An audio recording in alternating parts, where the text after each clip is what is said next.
guys, it's day 7. Let's see if we can do this in one take.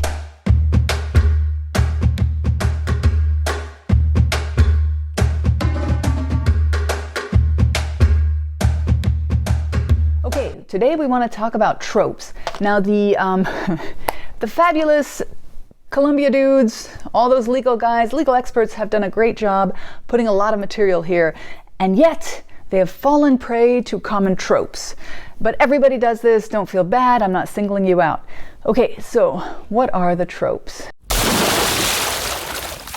The very common tropes in climate solutions include the 80 by 50 trope, 80% by 2050 emissions reduction, right? That's what that target means. And it's a relative target.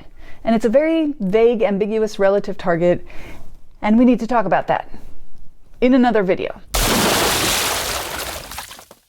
80%. So the second trope is the percent trope. And I think if we have a, let's see, the percent. What does this look like? I'm sorry, the percent trope. Oh, this is really hard to do. The percent trope, yes. So this is going to be the referee signal for percent trope. Percent trope. All right, let's try that again. Percent trope.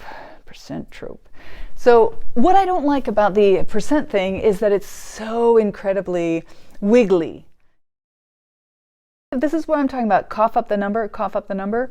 Okay, so what you want to do is you want them to cough up some field parameter with a specific metric. But when they say 20% of emissions, they're making it as abstract and gassy as possible and not anchoring it.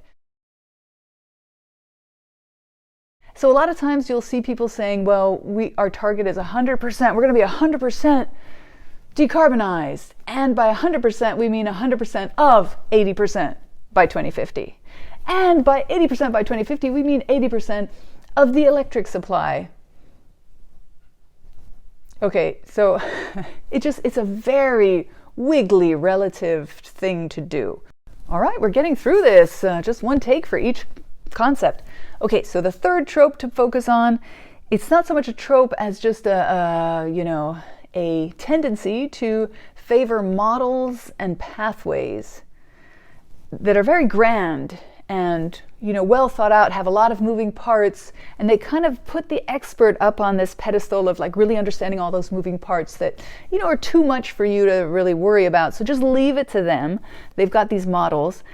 But what they need to do is explain those units and help us build up our own model. And it's not as hard as you might think. It's actually so super easy, but they don't begin with this approach. They begin with, we've got this fancy model, we've done all these studies, we've got all these experts, we brought them together in a room, and we didn't explain the units to anyone. We use units that we're comfortable with. We didn't bother asking you what kind of units you might like.